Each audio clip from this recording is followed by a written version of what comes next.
So as you recall, when we first got into business, we bought 2 existing businesses and then built more along the way. And we wanted to have a Christmas party because we wanted to show our appreciation to the employees. And it was amazing how much suspicion and angst there was among the employees. And so I asked what happened, and it turns out the previous owners used the Christmas party to bash the employees and to just poke criticism at all of their flaws. And so that kind of set the stage of what we were able to do and turn around these businesses. But let's talk about this current topic of quit talk on Azimuth Podcast. I'm Barrett McNabb, and with me is my beautiful wife, Kimberly McNabb. There's a Warren Buffett quote, says, praise in public, criticize in private. I also think this is a good rule in general for relationships, because I see all these videos on social media about women trying to trick their husbands or bash their husbands and just trying to make them look bad. And, what I don't see is videos of her when she's shocked when her husband divorces her or cheats on her. Okay. So we bring this up because there's this trend of quiet quitting, and it's getting pretty big. But there's a shift of unhappy workers cutting ties with their employers in vocal, public, and attention-getting ways. The trend is called quit talk. Okay. All right. So a Florida woman named Paige, she's 24 years old, and she worked in the hospitality industry. And she told news agencies that she shamed her former employer on TikTok in response to repeated requests to work late at events when other favored staff were allowed to leave early. And she said that she would see the friends of the manager snicker as they left her with all of the work to deal with. Now, she went on TikTok, and she just really lambasted and quit publicly her job. And she does say that she has some regrets about that. And she said it wasn't the mature thing to do, and her parents were kind of on her back about it, but that she did land a new job. Well, she's lucky. They must not have checked her TikTok. Yeah, I agree. I mean, we've heard stories of, the infamous coffee cup story that was in the news a number of months ago, where future employers would have this test where they'd offer a candidate a cup of coffee and then see what they did with the cup after the interview was over. And what the employer said, that if the person just put the coffee cup down, wasn't a right fit for the culture of the company and wouldn't get a job. But if they washed the cup and then put it back in the rack, that was an indication of being able to fit into culture. Mm-hmm. I mean, I've also heard hiring managers will walk the candidate to their car, mm-hmm. just so they can take a look and see what the inside of the car is like. Is it filled with fast food wrappers and just a bunch of clothes and mm-hmm. junk, or is it a tidy automobile? Right. I remember when I was filling out my security clearance for my top secret SCI level clearance, I had to give the investigator my username and passwords to all of my social media accounts, and they went and combed through all of that stuff. So you can imagine that employers are looking at people's social media accounts to see what it is, type of content that they're posting. Well, I had an issue once. I ran into kind of a friend of a friend at Walmart once, and I was looking for jobs, and I was working somewhere, and we didn't know each other that well, but I mentioned that I had a job interview lined up, and he put on my Facebook wall, how did the job interview go? And one of the managers at the current employer, or the employer at the time, goes, what are you talking about? Right. I'm like, dude, that's not cool. So, yeah, if your friend can't help you find a job, just keep it hush-hush. Right. But, yeah, so. I mean, in a small town, everybody knows each other, right? Exactly. So if you're in a bigger town, maybe the word doesn't get around as much, but it depends on if you're in a niche industry. Yeah, the word gets around just as well. Exactly. And so you kind of want to keep it to yourself. Yeah, exactly. I mean, right now with the economy, there are jobs being added, but employers are getting to be picky, and they are getting the cream of the crop. And if they know that there is a potential employee that if things go bad, they're going to just make a big stink out the door, that might be a headache that a hiring manager might not want to deal with. Exactly.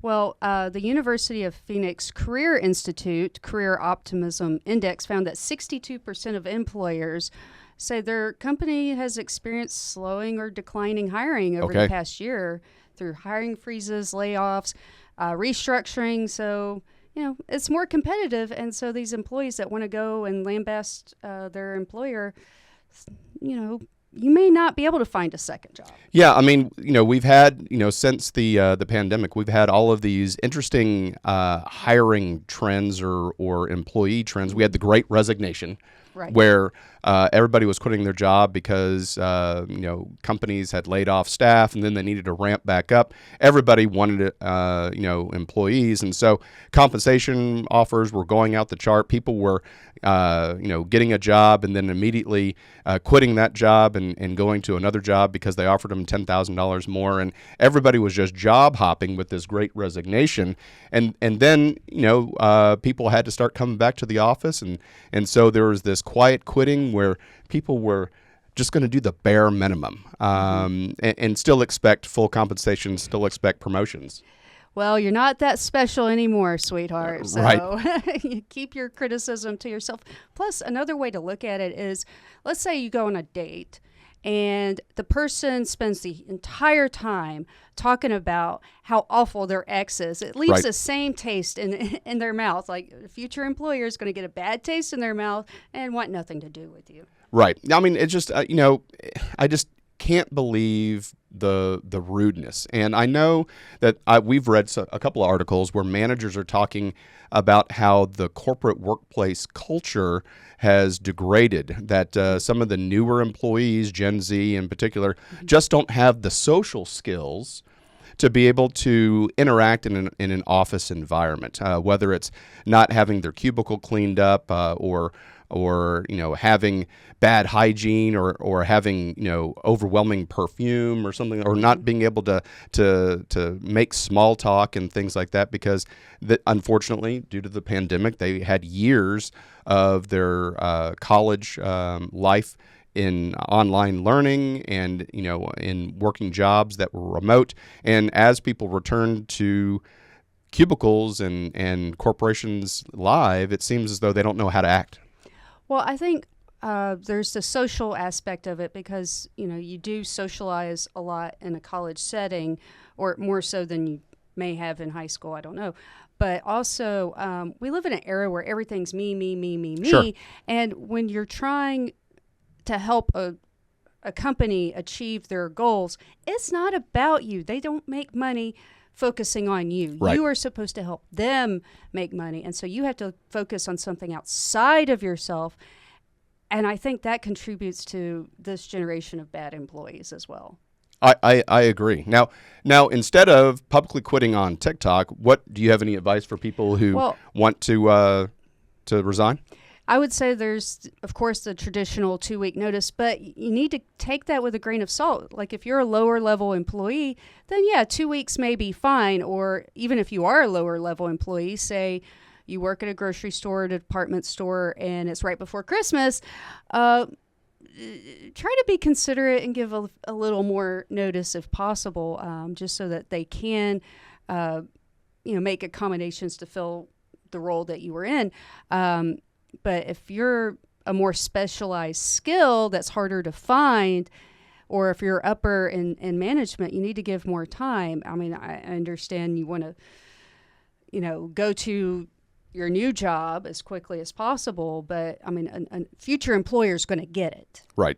Well, you need to leave more notice. I've been surprised. I've seen now that I've been exposed to the publicly traded company corporate cultures and things like that. I'm surprised. I've actually seen a number of C-suite employees that give 2-week notice and go on to job. And I was like, that just seems weird It's to me. like a You would Fortune think 500 company marketing head. you would think like, a 3 to 6 months notice would be appropriate, but I guess they just wanted to start the job. But still, to your point, the higher up you go, I think the longer notice you should be giving, yeah.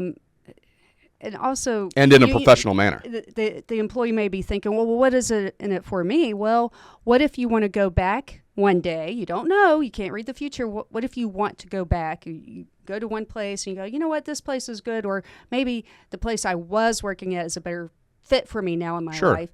You want to be able to go back. And if you left a bad taste in their mouth, they're going to want nothing to do with you. Also, if it's not your first job ever, any subsequent jobs are going to want more than one reference. Right. And so if you left in a bad circumstance, they're not going to give you a good reference at all. Yeah, no, you never want to burn a bridge because, to your point, you don't know if you ever want to go back to the company at a later time. And you also don't want to be that person that just has this stink following them from wherever they go. I mean, HR managers probably talk to each other, especially if you're in the same industry, say pharmaceutical sales or something like that.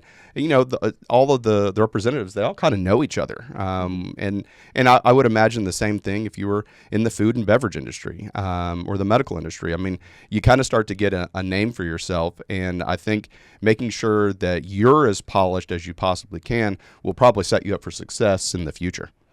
Also, you might be in a position in the future where you want your former employer to be a client of yours. Oh, that's a good point. So, yeah, I agree leave on with that. good circumstances, because instead of them paying you money as an employee, they could be possibly paying you money as a client one day. Yep, that's a great Just point. don't know. That's a great point. So we saw this article, and with this trend of quitting on TikTok, most of the people, it seems though they regret it after they did it because it was just a feel good in the moment to get it off your chest, but then realize that the second and third order effects were going to follow them around.